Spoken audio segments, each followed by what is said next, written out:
So regardless, they weren't in a super good place when they arrived, and John was supposed to, according to Karen, run in the house and get basically like a vibe check.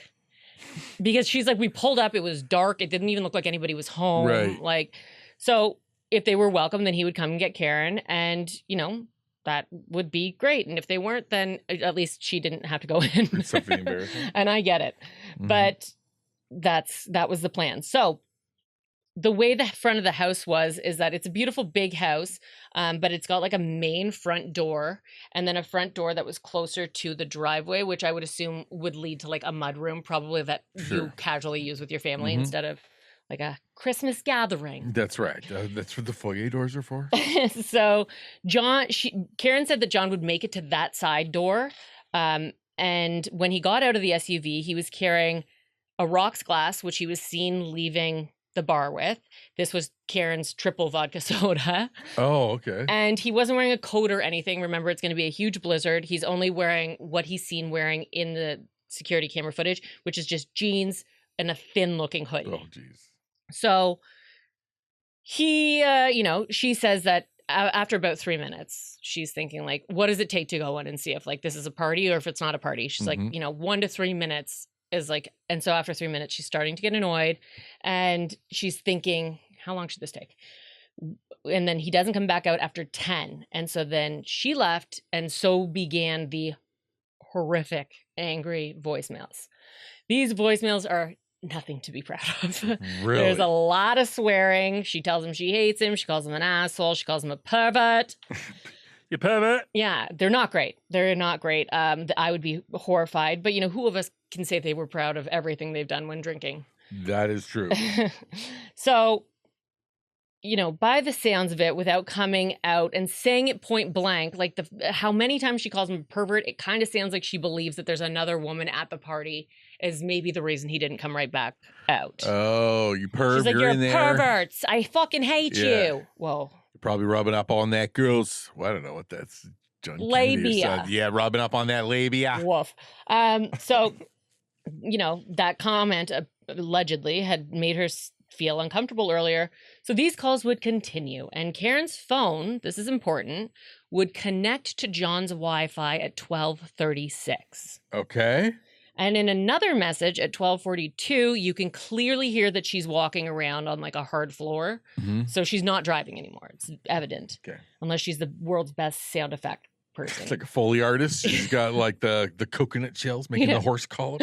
So now this is weird timing because Jen McCabe would text John hello at 12:45. And then she would follow that up with 3 unanswered calls. Not only that, but one of the young people there to celebrate Brian Albert Jr.'s birthday was Julie Nagel. And she had called her brother Ryan to come and get her around the same time that John and Karen had arrived, only to, later tell him that she had found an alternate ride home and that he could just leave. My brother would be like, no, get the fuck in this car. Like, I got all the way here in a snowstorm. Yeah, that's right. My brother's Either I'm staying at the party or coming with me. We're going Get home. in here, you idiot. Get in here, you jackass. But he said that he saw, the dark SUV, which is Karen's Lexus, and he saw Karen sitting inside of it, and the interior light of the SUV was on. And he said that she was alone. She appeared to be waiting, and she didn't look thrilled. Okay. Which checks Standard. out. Yeah. So he would testify that this was at 12:23, and I would believe, I didn't see anywhere that it actually said this for sure, but I would imagine he probably texted his sister and said like, I'm outside. Mm-hmm. And she was like, not coming. It's like he can time check that, Yep. So, if that's true, then where's John? Yes. Where is John? Yes. Where's John, Matt? Where? Dear John. I'm cornering you because I think you know something. Where are you, John? I will corner you in this office. So if we are going by timelines of, Ryan Nagel and the Wi-Fi connection, then the last form of communication between Jen and John that makes any sense at all is the call to him at 12:18. And at that time, he picked up and they had a 36-second long conversation. 5 minutes after that, Ryan says he sees Karen in the car alone. And 18 minutes after that, Karen's phone is now connecting to John's Wi-Fi, which is indisputable. Right. Yeah. So Following that 36-second call, though, would be 4 unanswered texts and 6 unanswered calls from Jen to John. But in between all of those unanswered calls would be an 8-second phone call from Jen to John at 12:29. Okay, like a connected call. Yeah, a connected call. So maybe it was John that picked up. What's an 8-second conversation like, though? Are you standing in front of me? Yeah, I'm right here. Yeah, and that's right. it. Hey, did I leave my wallet in there? I don't see anything around here. All right, I'll see you in the car. So this is, this is the person in the house. So the homeowner's sister, Jen, is made all these calls to John after he's for sure out of the vehicle. Yeah. At that point too, as soon as Karen leaves, she's pissed. She's leaving these angry voicemails. None of these voicemails, texts, anything aside from that 8-second one are getting any kind of response. So it's crazy also because I was hoping that there was going to be a huge distance in between John O'Keefe's house and the Alberts home. And I was like, and then I could say without question, if he picked up an 8-second call at 12:29 and Karen's connecting to the Wi-Fi at 12:36, then, she must have left way before that. But the distance between his home at 1 Meadow Avenue and the Alberts home is about a 6-minute drive. So it's falls exactly into that exact, she could have left the second he picked up that call. And it would still make sense. So Jesus. Yeah. Who really knows what happened, but the angry voicemails would continue until Karen would fall asleep briefly on the couch between 1:30 and 4:30 a.m.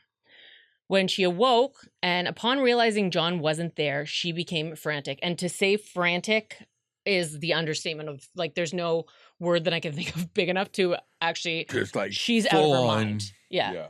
So because, during one of her angry voicemails, she had said that she was going to leave his place and go home, which would then leave his kids home alone. And they were still the niece was a young teenager. The nephew was still a preteen.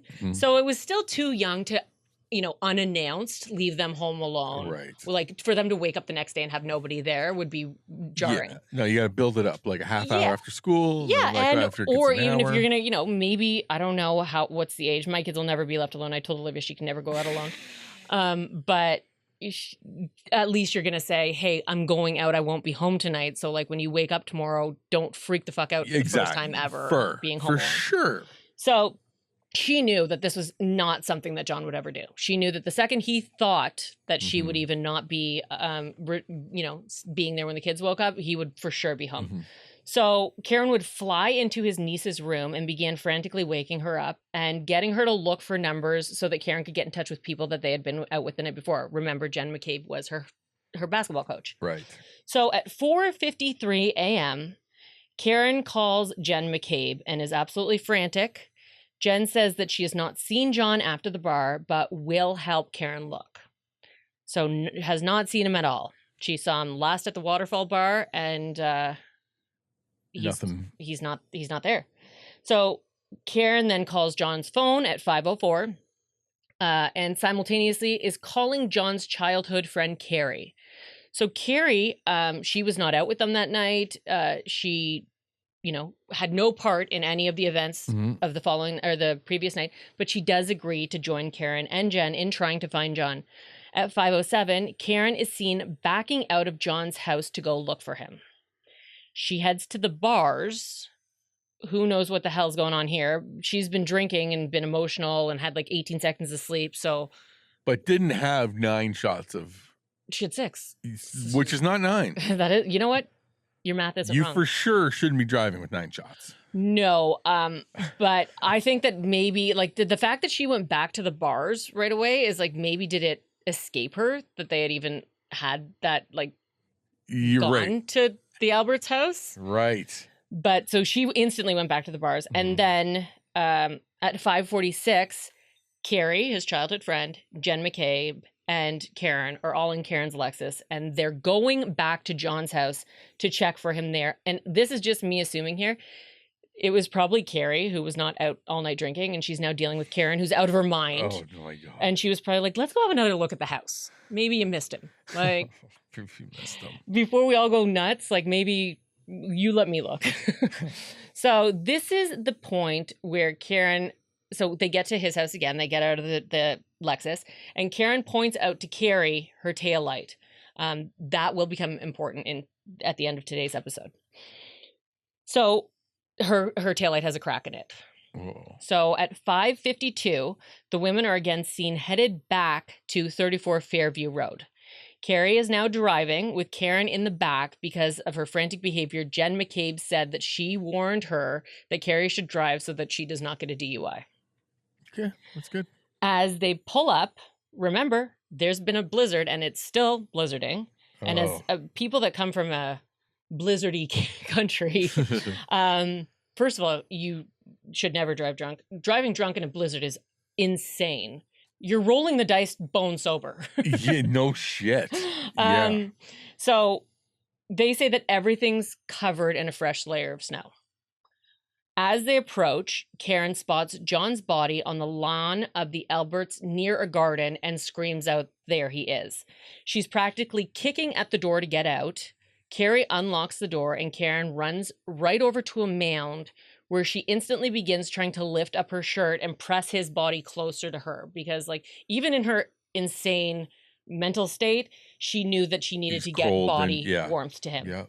So she's lifting up her shirt, and she's this slight little thing, and like it's probably only like, you know, as much as she thought she was doing good, it was probably just like a little tiny part of his body. But, you know, she said that she initially thought, despite his visible face injuries, that he had gotten drunk and passed out. And she believed that when she was trying to like give him CPR, trying to do whatever she could do, that she heard some gurgling from him, and thinking that she did not want him to asphyxiate on what she thought maybe he had fallen down and thrown up in a drunken state. She was going to turn him over. But then, you know, Carrie, all of a sudden now realizing the severity of the situation, is screaming at her to not fucking move him. Don't fucking move him. Like thinking if he had fallen, maybe he has a broken neck. That would be made worse by all of this movement. Jen McCabe, she's calm as a cucumber. She calls 911 at 6:04. And one thing that I found notable was on the call, she did say 34 Fairview Road. Yes, the Alberts home. Oh, that's pretty arrogant. Or unless it's all like a, yeah. So people did know this family.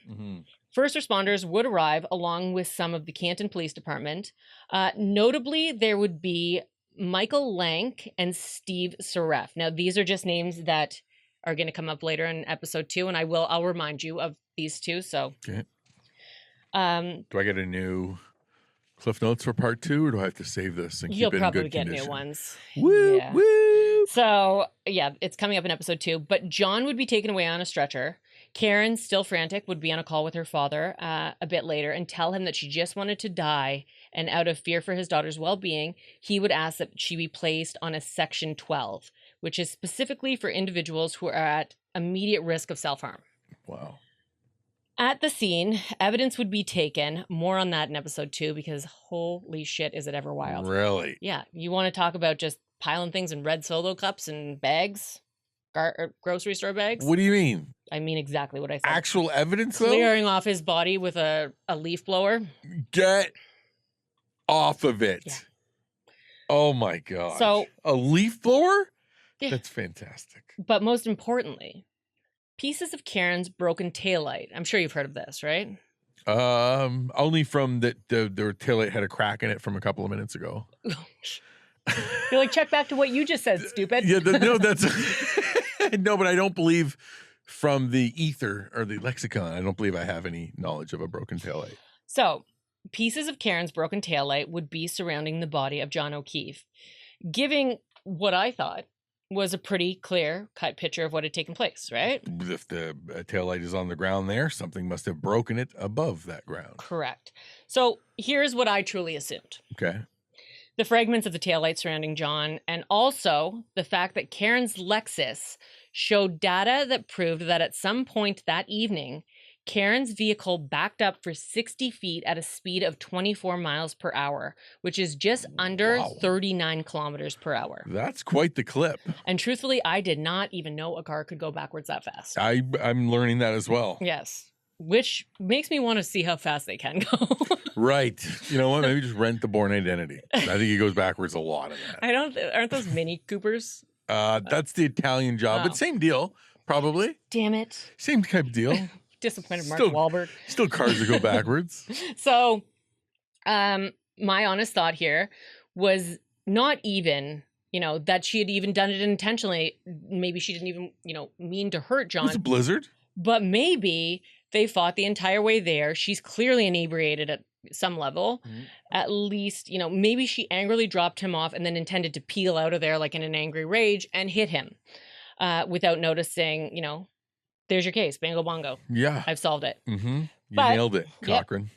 And that got me thinking, like, what's with all these, crazy conspiracy theorists? That seems pretty simple. Mm-hmm. And the taillight really sold it for me, of course, because it's like, it would have to be a wildly elaborate frame job. And this is what I thought, for these people to have beaten this guy to death, placed him back outside, found Karen's vehicle, because, it could be at John's house, it could be at her own house, it could be at her parents' house for that matter. Right. And then for them to locate her car in a blizzard after they too were drinking, Mm-hmm. and then to sprinkle the taillight fragments around John in order for them to be there when he was located the next morning at 6 a.m. Right. So I figured, okay, you know It's a what? stretch. Even the best yoga master could not stretch, Get out of here. done that big of a stretch. But that's what I thought the people were believing. That is not the case, and I'm a big idiot. So, Spoiler, Yeah. dumb. so let me tell you exactly actually what happened with the taillight. Thank you. And then I have a title here, Taillight. More like fail light. And I'm just now realizing that I don't know if taillight is one word or two. But you know what? That's neither here nor there. Is it a tail light like a tail, or is it a tail light like a story? These are all great questions. We don't have time for all this, right? I understand. So it's important to say that the 911 call stated that, when they called, the three women had found John. It was at 6:04 when this call was made.